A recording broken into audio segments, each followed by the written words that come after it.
गुरवे गौरचन्द्राय राधिकाय तदालये कृष्णाय कृष्णभक्ताय तद्भक्ताय नमो नमो आजनलम्बितभुजौ कनकावदातौ संकीर्तनैकपितरौ कमलायताक्षौ विश्वम्भरो द्विजबरो যুগধর্মপালৌ বন্দে জগৎপ্রিয় করুণাবতারৌ। হরে কৃষ্ণ। সর্বে যদি আমি মঙ্গলাচরণ আগেই করিনি, তো সর্বে নমো নমঃ তথা গুরুদেবের চারা বলেছিল গোপাদের শ্রীচরণে পন্থী নিবেদন অধুনাভাবে শ্রীমদ্ ভাগবত, আমাদের ভাগবত প্রথম স্কন্ধ অষ্টম অধ্যায়।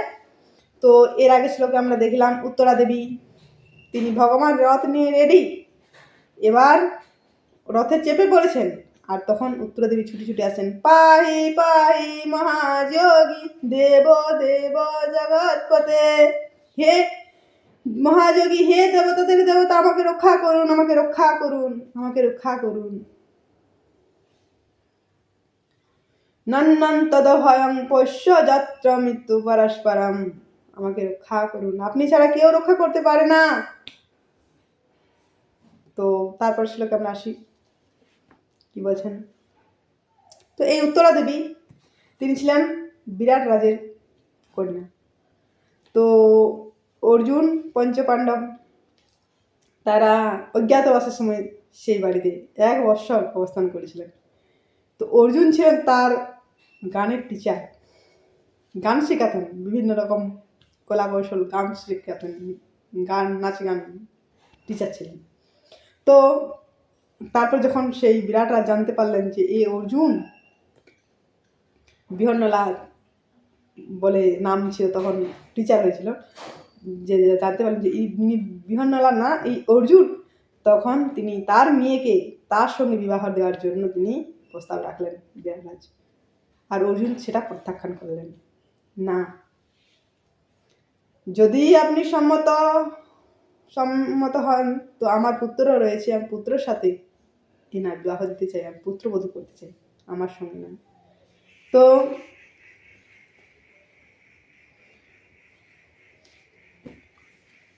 সেটাতে কৃতজ্ঞতা স্বরূপ সেই উত্তরা দেবী আর অভিমন্যুর সঙ্গে বিবাহ, আর কুরুক্ষেত্রের যুদ্ধে সে অভিমন্যু প্রাণ হারান, উত্তরা দেবী বিধবা হয়ে যান। তো তারপর শ্লোক আমরা আসি, আপনারা দেখুন। অভিদ্রবতী মম সারম তপ্ত আয়স বিভূকমম, তত্র আয়স বিভো কামম দহতু মাম নাথ মামে গর্ভ নিপত্তমাম।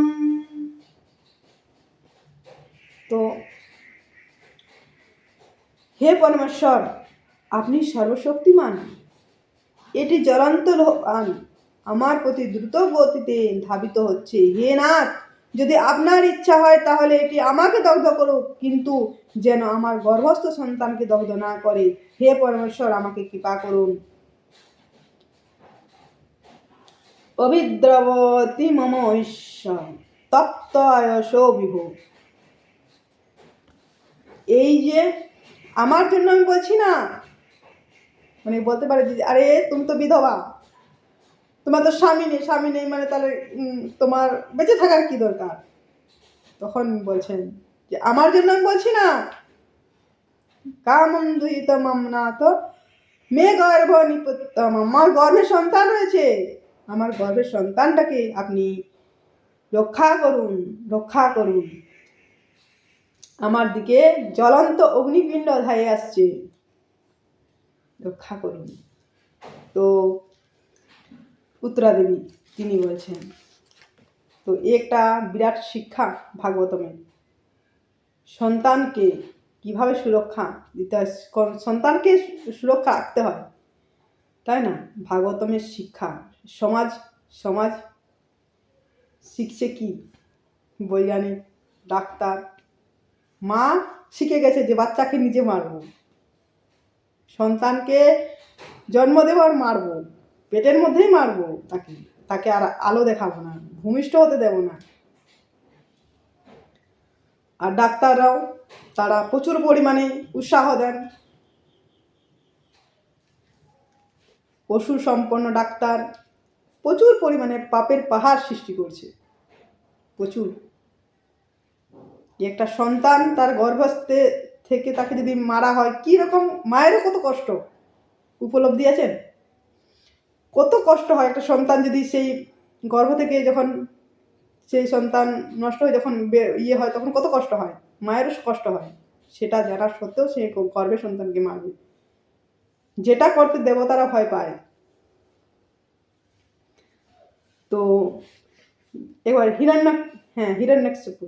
হিরণ্যাকশিপুর আর তিনি খুব তপস্যা, অসুরদের বুদ্ধি কিন্তু তপস্যার বল খুব, আর বুদ্ধি সে কাজে লাগায় অন্যরকম, তাই তারা হয়। কিন্তু তপস্যা প্রচুর তপস্যা করে, এরকম এর থেকে খুব বেশি।